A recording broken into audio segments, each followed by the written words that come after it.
భద్రాద్రి కొత్తగూడెం జిల్లా చండ్రగుంట మండలం కేంద్రంలోనే కస్తూర్బా గాంధీ బాలికల పాఠశాల పర్యటనలో భాగంగా యాజమాన్యం విద్యార్థులు ఎమ్మెల్యేకి ఘన స్వాగతం పలికి శాలువతో సత్కరించారు. గతంలో పాఠశాలను సందర్శించిన సందర్భంగా మౌలిక వసతులు సరిగా లేని విషయాన్ని ఎమ్మెల్యే స్వయంగా గమనించారు. అలాగే ఉపాధ్యాయులు కూడా పాఠశాలలో కొన్ని రకాల సమస్యలను ఎమ్మెల్యే దృష్టికి తీసుకురావడంతో సానుకూలంగా స్పందించే వసతుల కల్పనకు కృషి చేస్తానని హామీ ఇచ్చారు.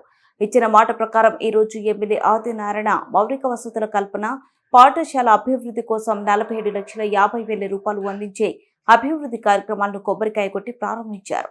అనంతరం పాఠశాల విద్యార్థులకు పలు రకాల ఆట వస్తువులను స్వయంగా అందించారు. ఈ కార్యక్రమంలో మండల కాంగ్రెస్ నాయకులు, అధికారులు, ఉపాధ్యాయులు పాల్గొన్నారు. దానివల్ల పిల్లలకు కూడా చాలా ఇబ్బంది ఎదురవుతుంది. అలాగే కోతుల వల్ల పిల్లలకి చాలా ప్రాబ్లం ఎదురవుతుంది. వాళ్ళ బట్టలు కూడా మొత్తం చింపి పడేస్తున్నాయి. చాలా అంటే చాలా సమస్యలు ఎదుర్కొంటున్నారు. స్కూల్ లోపలికి రావాలంటే కూడా మొత్తం వాటర్ అక్కడ ఉండడం వల్ల మొత్తంగా పిల్లలు గేమ్స్ లో కూడా ఆడుకోలేకపోయారు. గ్రౌండ్ కూడా లేకుండా అయిపోయింది. సో మా సమస్య మేము ఇచ్చిన సమస్యల్ని వెంటనే స్వీకరించి మా సమస్యలకు పరిష్కారం చూపించినందుకు మేము చాలా హ్యాపీగా ఫీల్ అవుతున్నాం sir. Thank you sir, thank you so much.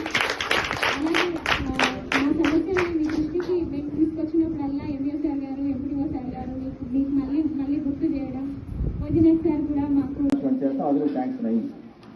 మీరు అక్కడ నుండి ఇక్కడికి రావాలంటే మట్టి కాలకంటుంది. అక్కడ నుండి మీరు రావాలంటే జబర్దస్తి ఒక లీడింగ్ జబర్దస్తికి రావాలి. లోపలికి వచ్చే వర్షం వస్తే ఇందులో నీళ్ళు నిండుతా ఉందని చెప్పారు. నెక్స్ట్ నాకు అకాడమిక్ ఇయర్ కల్లా మీకు కంప్లీట్గా మట్టి కట్టలు పెట్టిన మీరు నెక్స్ట్ అకాడమిక్ నాకు తెలిసి 3 నెలలు క్లోజ్ చేస్తా వర్షం. 3 months క్లోజ్ చేసేస్తాం. చుట్టూ వాళ్ళు ఒక పెంచడమే కాకుండా దాని మీద మీకు ఒక వైర్ వేస్తాం, కోతులు లోపల రాకుండా. అది కూడా మీకు వస్తుంది. ఇంకా రిక్వైర్మెంట్ ఏదైతే ఉంది మేడం గారు చెప్తా ఉన్నారు, ఏదనివ్వండి, రిక్వైర్మెంట్ మీరు బాగుండాలి, మీరు మంచిగా చదవాలి.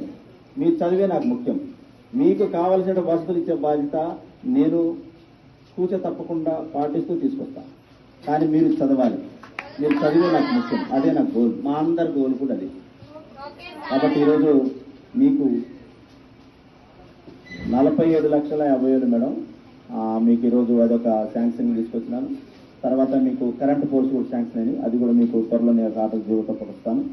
అదేవిధంగా మీ అందరికీ కూడా మరొకసారి ప్రత్యేకంగా చిన్నారులందరికీ ప్రత్యేకంగా దీవెనలు ఒకటే, మీరు మంచిగా చదవాలి.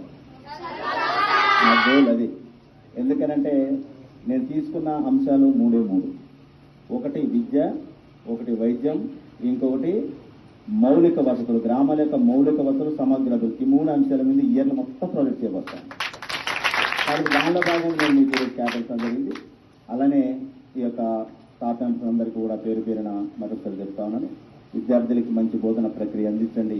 వాళ్ళు